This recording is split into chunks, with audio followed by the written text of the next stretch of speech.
Okay, welcome everybody. Um, Hopefully everybody is logged on, and we'd like you to mute your microphone so that we don't get any feedback. We will start in about 30 seconds.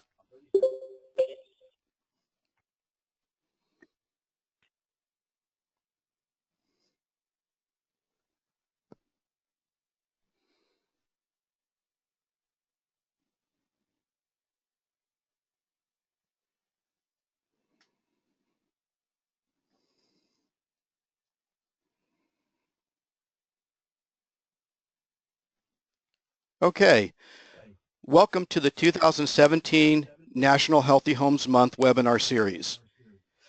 National Healthy Homes Month offers an opportunity to learn more about housing and its impact on health and provide resources to encourage local activities as well as empower families to protect themselves from hazards in their home. This June's outreach activities aim to greatly boost awareness and understanding of what federal and local resources are available to make a difference in the lives of all residents, regardless of where they live. For more information about National Healthy Homes Month, including resources for your program, you can visit www.hud.gov/healthyhomes. We are recording this webinar. We are getting a little bit of feedback, so I'd like everybody to mute their microphone if at all possible. Or if you're on a phone, please mute your phone if that's possible. Today's webinar is the Healthy Homes Partnership Best Practices and Success Stories, presented by myself, Michael Goldschmidt. I'm the National Director of the Healthy Homes Partnership. We are pleased that you have joined us for this event. This webinar series is sponsored by the HUD Office of Lead Hazard Control and Healthy Homes, USDA National Institute of Food and Agriculture, and the National Healthy Homes Partnership. This webinar will last approximately 1 hour with 15 minutes at the end for questions. At the end of the webinar, you will be given information on links to additional resources for your program. We will be recording this webinar and posting it for your viewing later if you prefer. Finally, we ask that you mute your microphone during the presentation. You may unmute your microphone for questions at the end. If you have questions before then, please feel free to post them in the chat window. So let us begin. And again, as a reminder, if you cannot hear me or you cannot hear one of the speakers, please let me know in the chat window and we'll try to resolve that.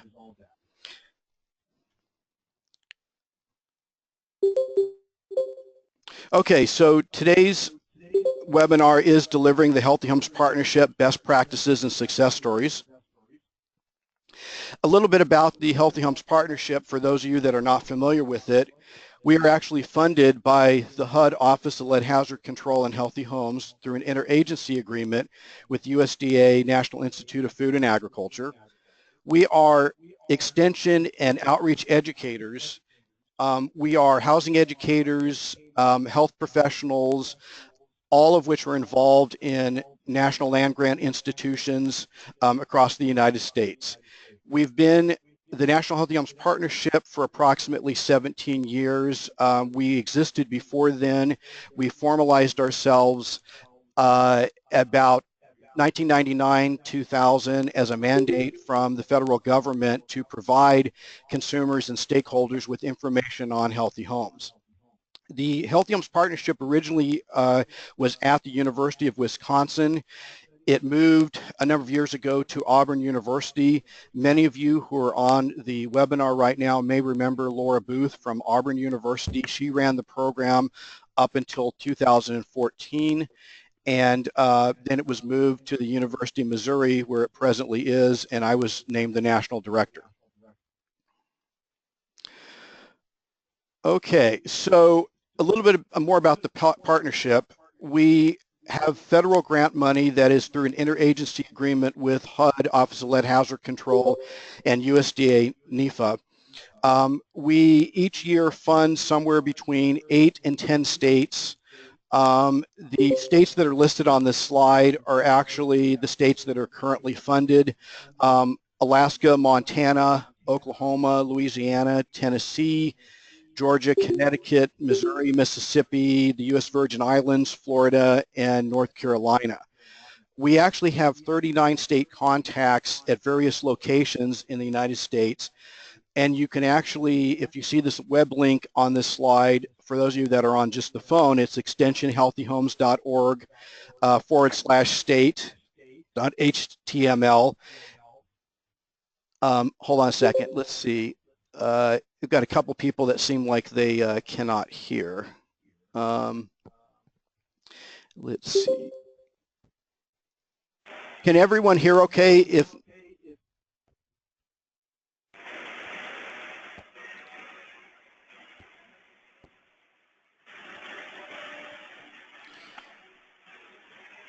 okay, I'm going to go ahead and continue. I did get a couple of people that said they could not hear, but I think we've resolved that. I apologize for that. Okay, so we have currently 39 state contacts, and you can reach them at extensionhealthyhomes.org /state.html.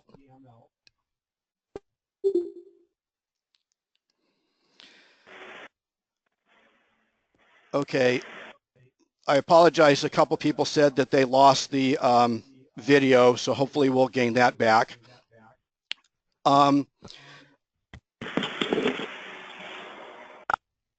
Okay, so a little bit about our philosophy. The Healthy Homes Partnership has a comprehensive approach to healthy homes. A comprehensive approach means that we look at all of the issues, not just one of the issues. For example, we know some of you have an organization that looks just at lead, hazard control, or you might be looking at radon, or you might be looking at one issue in the home, maybe asthma triggers. There's nothing wrong with that, of course, and we're glad that you're out there, and we're glad that you're looking at a particular issue that is involved in healthy homes. What we look at is a comprehensive approach in that we look at all of the issues in healthy homes, and we look at all of them together, and we look at their interrelationships. So, for example, we might look at water damage in a home and then see that it not only causes asthma triggers, but it also would cause some other issue like mold. We might have other issues related to that water leaking in the home, and I'll refer to that here in just a little bit. The other philosophy that we have is that we collapse the locations for information to provide a consistency in message. So one of the things that I think we're all familiar with right now is that many programs are out there. Many of you are on this webinar, and that you provide information to consumers in a peer-reviewed scientific way. And you're our peers in that endeavor. But we also know that there are a lot of organizations out there that provide information that's not reliable. There's a lot of talk now about fake news and a lot about information that is not necessarily reliable. People are trying to scare people with healthy homes issues. And so we want to convey that what we do is, because we're university professors, extension housing educators, that we like to provide more reliable information to the general public. Okay, so then the next thing in our philosophy is widening the audience. And hold on a second, let me see here.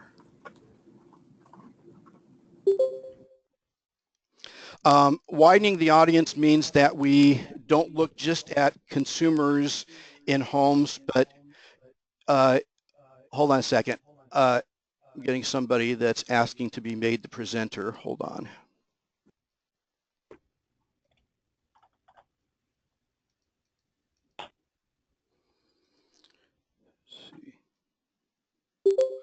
Okay, sorry about that.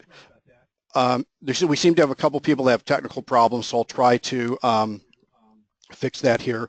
But we're talking about widening the audience. What we talk about is, let's see here. Oh, I'm sorry. Hold on a second. I see what the problem is.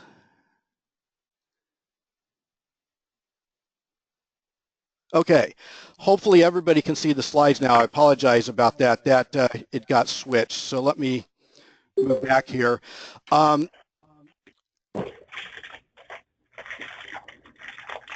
So as I was mentioning before,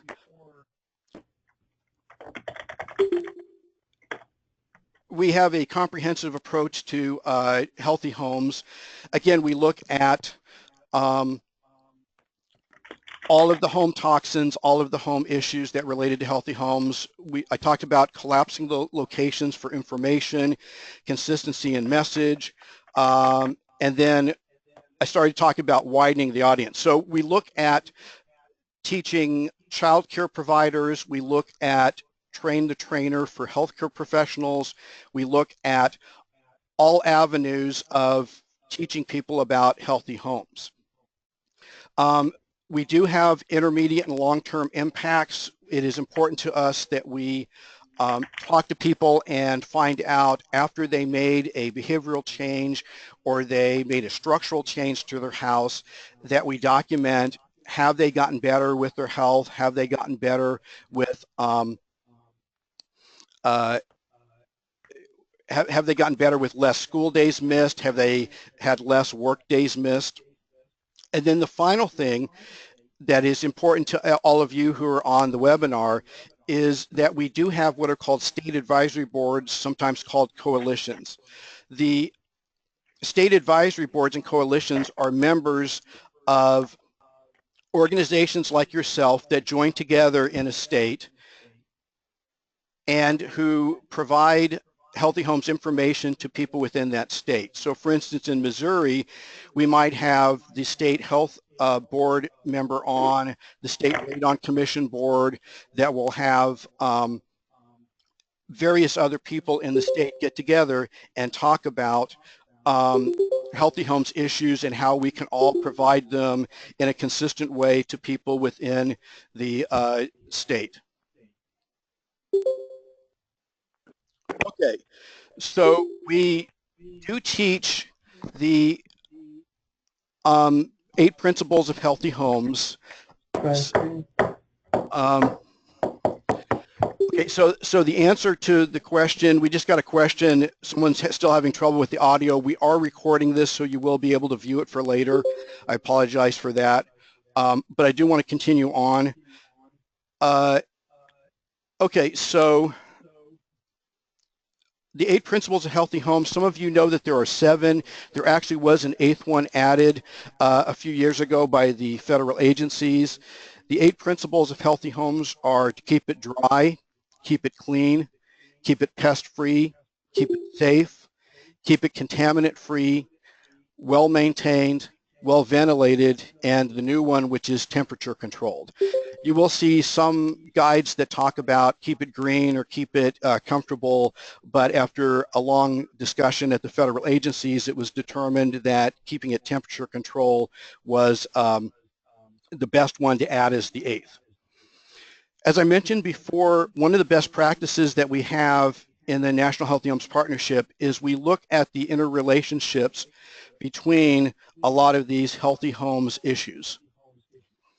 For example, when we take a holistic approach, one of the things that we have is that we look at how one item might have multiple effects within the home. I do want to remind everybody, if you can mute your microphone, please mute your microphone. Okay, so for instance, this slide shows an example of flooding that's happening in a home.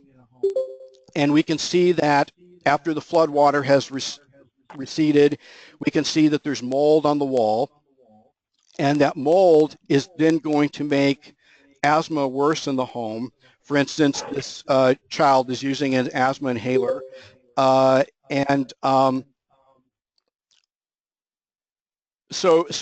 the comprehensive approach looks at how for instance, one disaster can cause mold, then cause the asthma. But then when we look at the big picture and we look at how a lot of these can be interrelated. Hold on a second. Okay. Okay, so one of the things that we can look at in this comprehensive approach is how, for instance, not just the water damage that has affected the home has caused mold and has caused asthma, but the structural damage can also let in pests, as you can see in the middle of the slide. You can see condensation and mold on the windows. You can see that structural damage would also cause a fire in a home. Structural damage could also be causing trip hazards or other hazards in the home. And so one item like structural damage could then really affect a number of healthy homes issues in the home. And then the consumer's response, for instance, in this case, because they have pests, they're going to spray they're going to spray like an indoor fogger, or they're going to use a pesticide, and then that's going to trigger more asthma incidents, exacerbate the asthma in a home. And so the reason we look at it as a comprehensive approach is we don't want to say it's just getting rid of the mold, it's just getting rid of the structural damage, but it's really trying to look at all of these issues in the home and to help people decide what the best strategy is to mitigate these problems to make the entire home healthy. Okay, so today's webinar is talking about the best practices, and I've mentioned now some of the best practices that we've had just in general philosophy for the Healthy Homes Partnership. I want to talk about very briefly some of the toolkit items that we have that are basically available to all of you for your use of your organization. Next week's webinar, the Healthy Homes Toolkit, is actually going to explore more in detail what the items are in this toolkit and how you can use those within your organization to provide training and to provide education to the consumers you work with for Healthy Homes Week. The first item in the toolkit is we actually have developed lesson plans, and those lesson plans are on each of the subjects: radon, carbon monoxide, mold, asthma triggers, indoor air quality. And they are available in 30-minute lesson plans, in 1-hour lesson plans, in an hour-and-a-half lesson plans that you can use if you're going to talk to a group and you want to have a PowerPoint presentation that's already ready, and you want to have a lesson plan with ideas that you could use for that training, for that presentation that you make. We also have available a resource called Everyone Deserves a Safe and Healthy Home. Everyone Deserves a Safe and Healthy Home is the newer version of what we used to call Help Yourself to a Healthy Home. Many of you have used that guide. Many of you are familiar with that guide. We updated that guide. It's now called Everyone Deserves a Safe and Healthy Home. It's available through a direct link through the HUD website, which you will see in the next part of the slide. You will see the link to the HUD.gov/healthy homes. And the Everyone Deserves a Safe and Healthy Home guide is actually available as 2 different guides. The first is a guide for stakeholders, which is approximately 40 pages. It has in-depth information on all of the Healthy Homes items. It has a checklist that you can use when you're working with clients, and it has a nice diagram that you can use for looking at various parts of the house. We also have a consumer guide, Everyone Deserves a Safe and Healthy Home, which is a lot shorter. Consumers would have trouble with the 40-page guide, so we offer the 10-page guide for consumers. It goes through briefly each of the home items, radon, carbon monoxide, mold, lead, hazards, and then it has a similar checklist and a diagram of a home that you can go through to look at those various parts of the house. We also have a Healthy Homes Partnership website. It's healthyhomespartnership.net.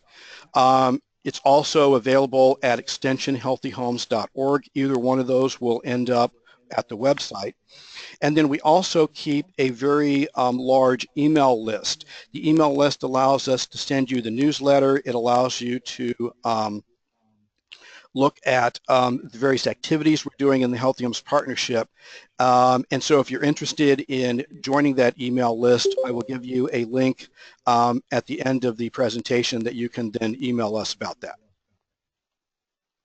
Okay, so this is an example of one of the projects that we've been working on, one of our best practices. This is the cover and the one of the pages from the consumer guide, Everyone Deserves a Safe and Healthy Home. You will notice that it, for instance, on this page, it has asthma and allergies. It goes through some brief information about that subject. You will see that right below it, it has a small checklist where a person could go through the house and look for these individual items to try to find if they have a problem with that, or for instance, what kind of vacuum should they have if they really want to reduce those asthma triggers.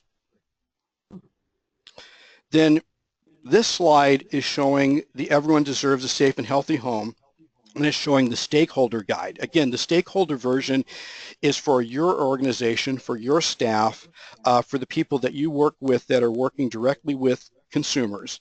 And it goes through each of the items in the Healthy Homes list, and it goes more in depth. So you understand not only about mold and moisture, but you understand where it's coming from in the house. You can understand how to get rid of it in a safe way, and how to use action steps that you would use with your consumer that you're working with the family you're working with, so that they can mitigate the mold in their home in a safe way. Okay, so in both the consumer and stakeholder guides, you will find that there is a checklist that goes room by room. You can see some of the rooms on the checklist on the right side of this slide, and you can see a diagram on the left, which is also a page from both guides that looks at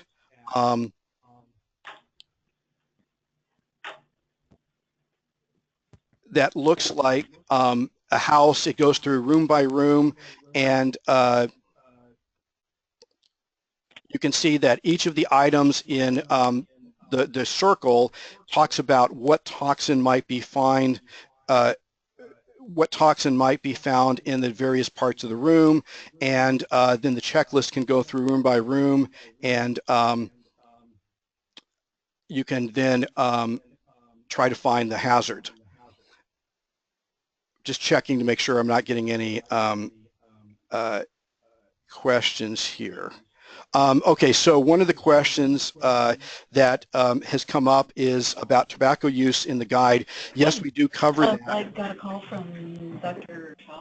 So the tobacco use is actually covered when we talk about asthma triggers, and we talk about general indoor air quality. We do actually cover that in the guide. Okay.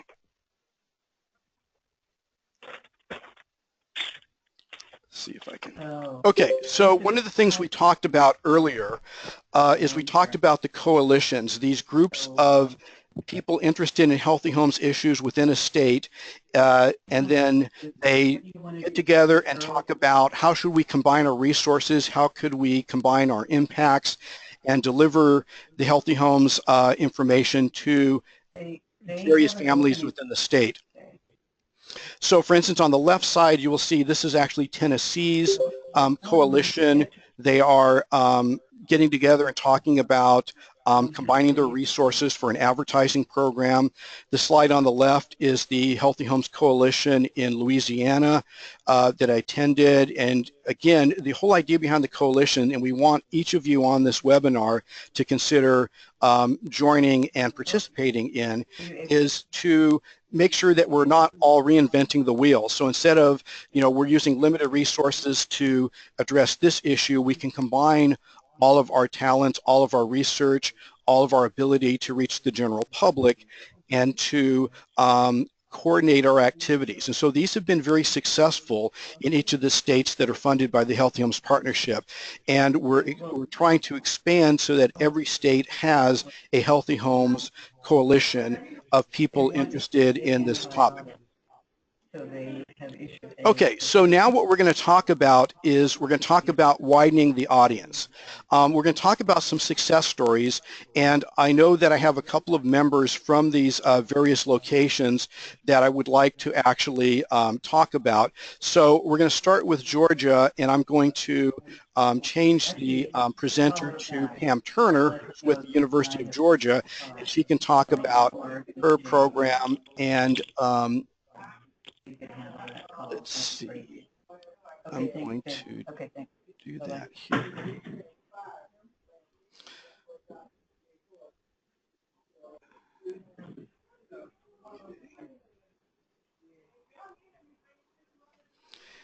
Let's see, there it is. Okay, so Pam, I've actually sent you the presentation. I can actually present from here if you'd like.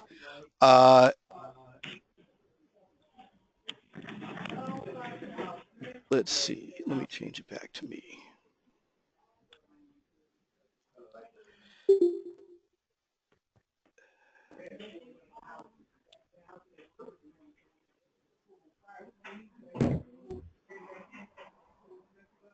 Okay, so hopefully, oh.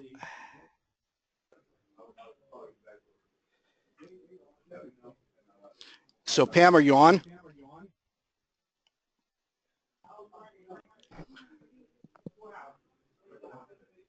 Okay, well, until I hear Pam's voice, I will go ahead and talk about Pam's activities. So Pam is the Healthy Homes Partnership PI in the University of Georgia. She runs a very successful program. Pam is also, Pam is also in charge of our social media. Let's see, it keeps moving slides on me here.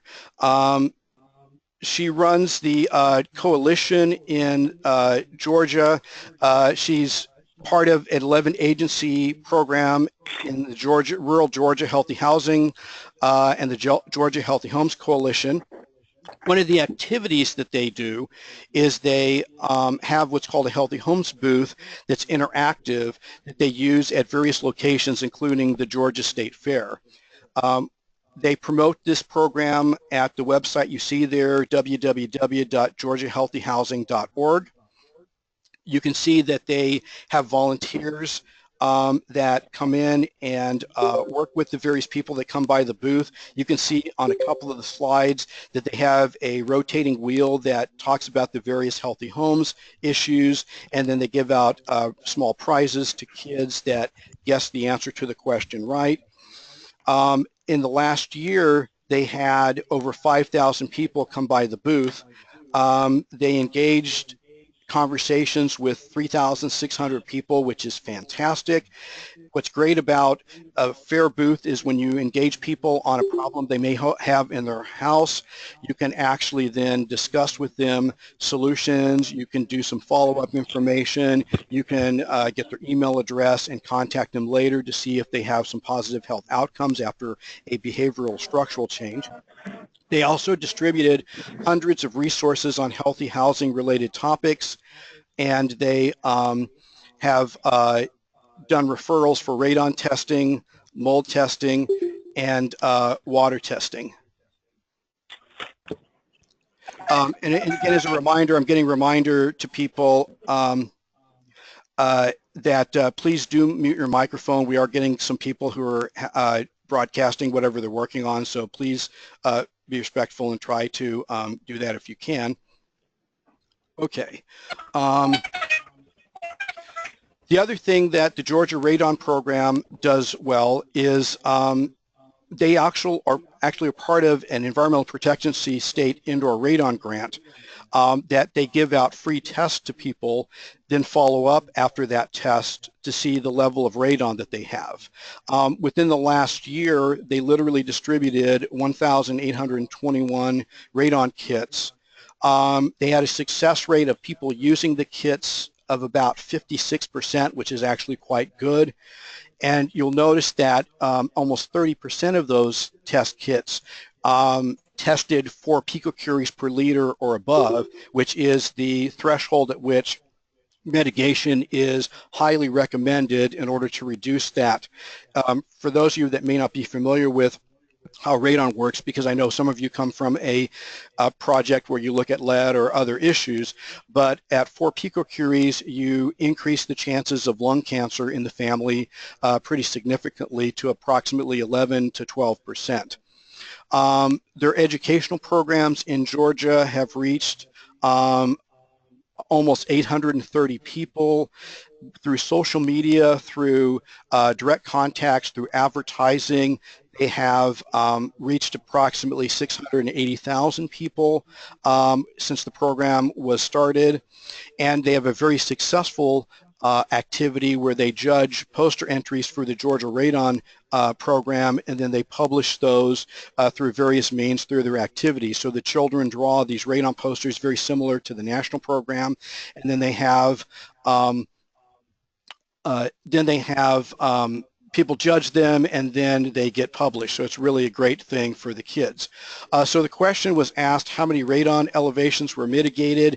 I'm not sure off the top of my head, but it was quite a few. Hopefully Pam will send me a quick text here or chat, and she'll tell me, but we are continuously working with those individuals and families that had the higher rating. So we do follow up, and we do try to find them resources that they can use for that mitigation. Okay. Okay, so Louisiana. Louisiana has a great program, and they look at something a little bit different than what we normally do on a daily basis. A lot of us are involved in social media, a lot of us are involved in web searches, but Louisiana has taken a different approach. They have invented these illustrated flip charts, and there are 2 available, and if you're interested in getting one of the flip charts, they do sell them. They are available to various agencies. The first flip chart is called Be Aware of Your Indoor Air. The second one is called Protect Kids from Lead Poisoning. One of the nice things about the flip charts is you don't have to worry about, am I going to have an internet connection? Am I going to have a projector? What are my resources available? And so you can take these flip charts and easily carry them to any location, and then they're immediately available for people to present at the various locations, especially for smaller audiences. I think if you had an audience of 100, it might be hard for everybody to read the flip chart, but it is, if you have 10 people, 15 people in the room, those flip charts work great.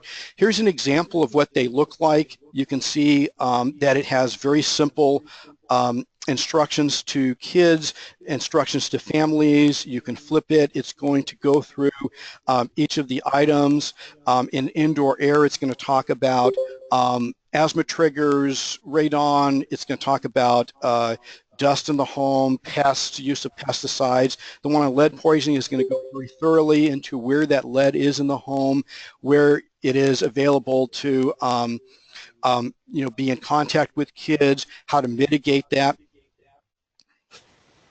Okay, so the other thing that Louisiana has done, which is really fascinating, is they actually followed up with a lot of the people that they work with, and they gave them a very simple Likert scale handout that basically says you have attended Okay, so Pam actually is, and I apologize, I just now saw this. Pam actually answered the question on the mitigation. She said, we follow up with people who test high. Many people test again and then later mitigate. And so she's saying that they have a 20 to 30% mitigation rate, which is really fantastic.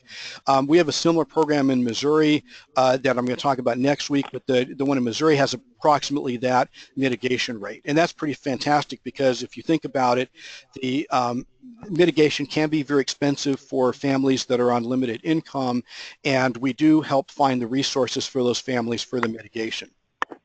Anyway, getting back to Louisiana.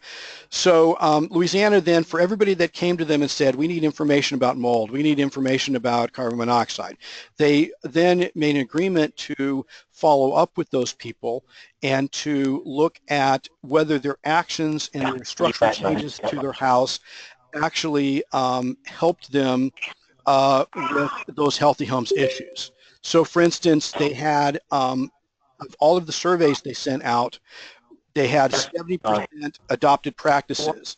And part of the reason why it's so high is because they spent a lot of time with these clients saying, you know, have you considered doing this? And then a few months later, they would follow up and say, hey, you know, do you need some resources in order to follow up with that?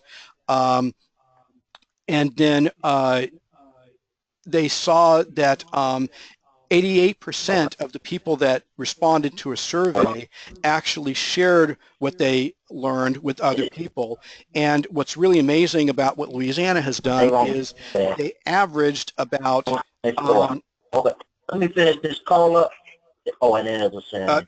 Whoever's talking, could you actually mute your microphone because we can actually hear you? I appreciate that. Thank you. 88% shared what they learned with an average of 33 other people, and then there was a high frequency of adoption. I have a question in here about, do you also address asthma triggers in the home? Absolutely.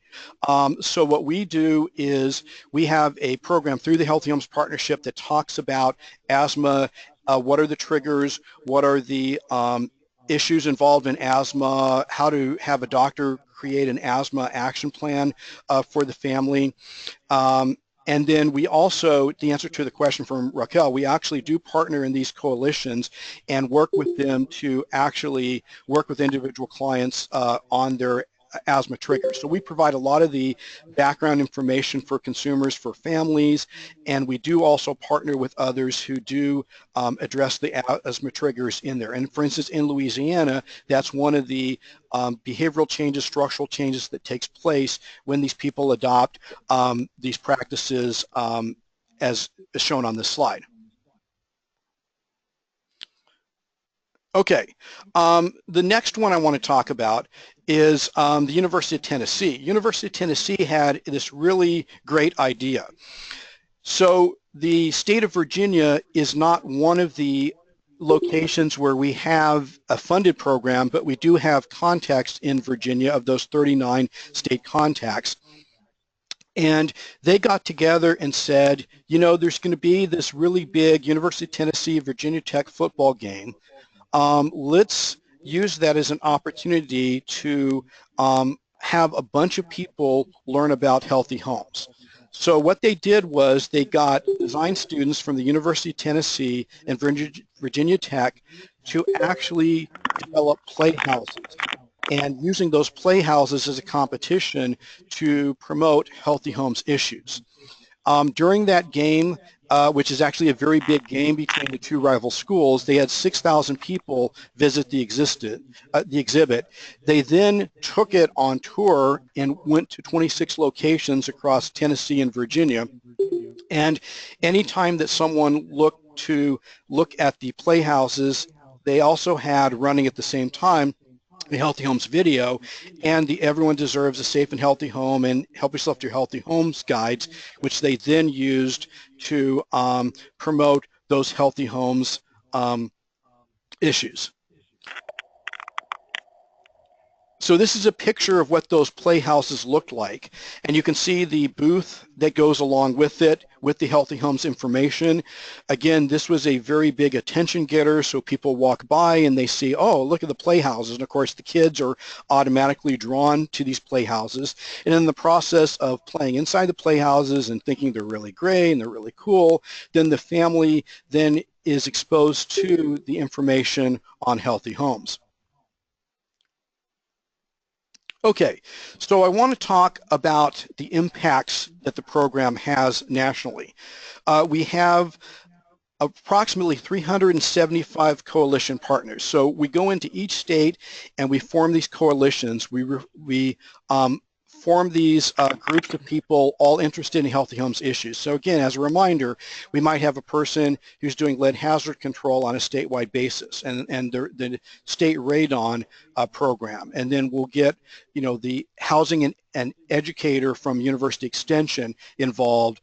And so if we look at all of the states, we have 375 plus of these coalition members, and we consider that to be a very good success, that we're working with everybody, we're on the same page, we're all going for the same goals, the same outcomes. We have nationally trained over 17,000 professionals, and professionals would be, by definition, the stakeholders. That would be you and I. It would be organizations that might be a community action agency, a Head Start program, a child care facility. We have a very robust social media and website.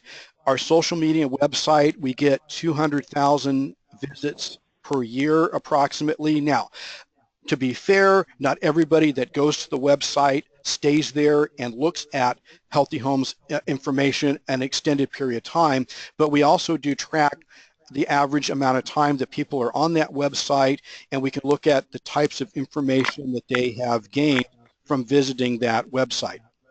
We have 39 states involved in the programs. We have participation between that and 7 other countries. I want to take some time to talk about one of the phenomenons that happens when we look at the impacts.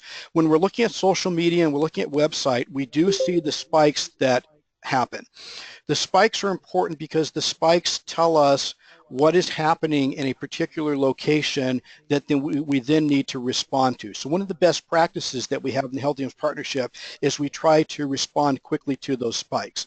The example that I give everybody is Baton Rouge, Louisiana had an issue where they had severe flooding last year.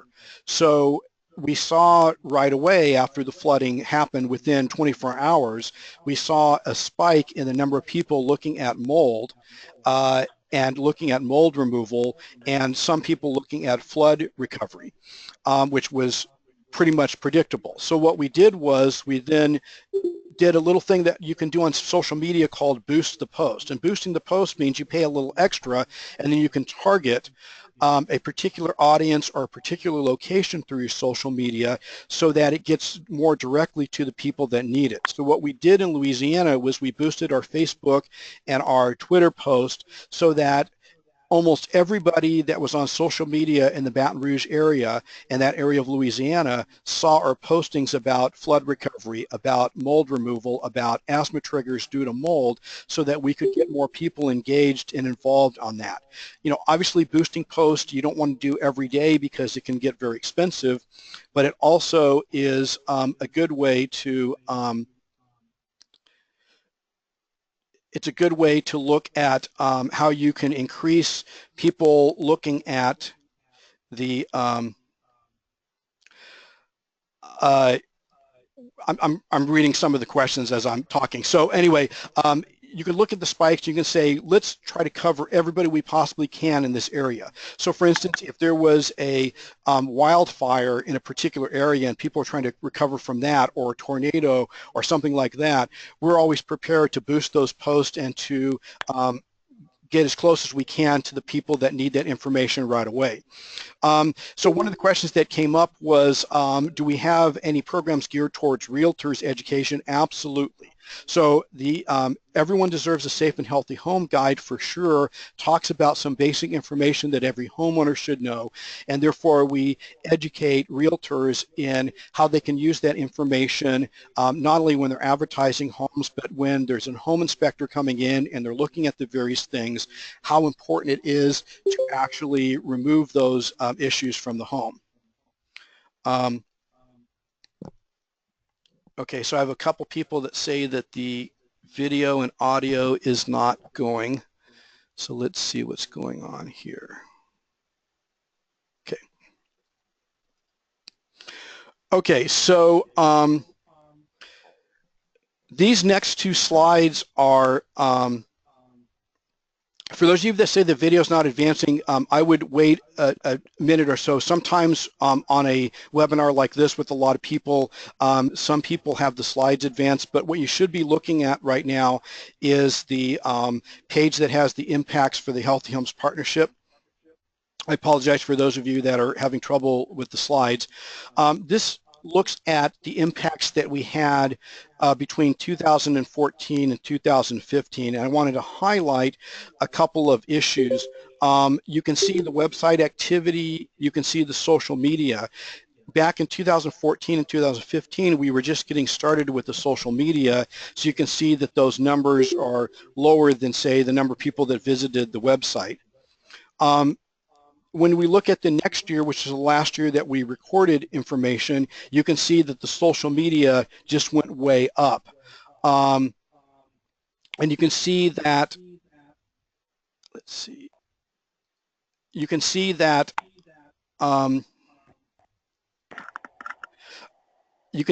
we had just a lot more people going to social media than, say, the website for information. Now we do, as a best practice, we do coordinate the website and the social media. So for instance, the social media might have an information on mold or mold removal, and then on the website we will link directly to the pages on the best practices for removing mold from their homes.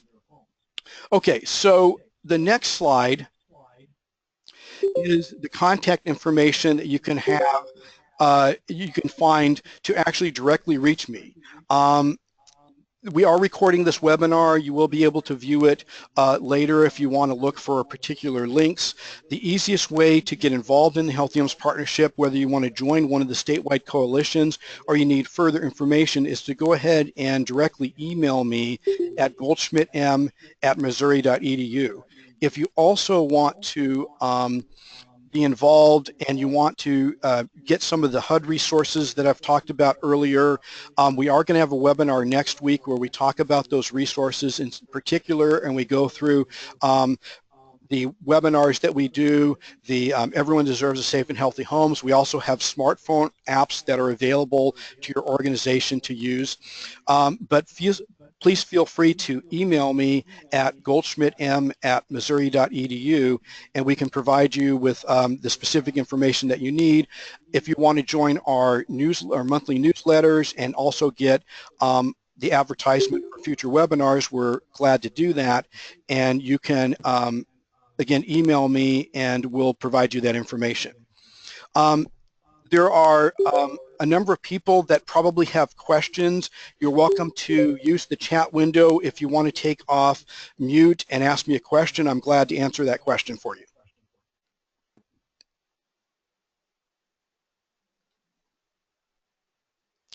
I got a statement from Puerto Rico. That's fantastic about your asthma program. It's interesting that we actually do have information that's going to the U.S. Virgin Islands. They're actually creating their coalition, and I'm pretty sure they're going to invite you to join that coalition, so be looking for that. We will be glad to resend the links to the education materials to everybody that's on the webinar. That's the next thing that came in. We're glad to provide that. Again, if you want to email me directly, I'm glad to provide you that information directly also. Let me turn up my sound here. Are there any other questions?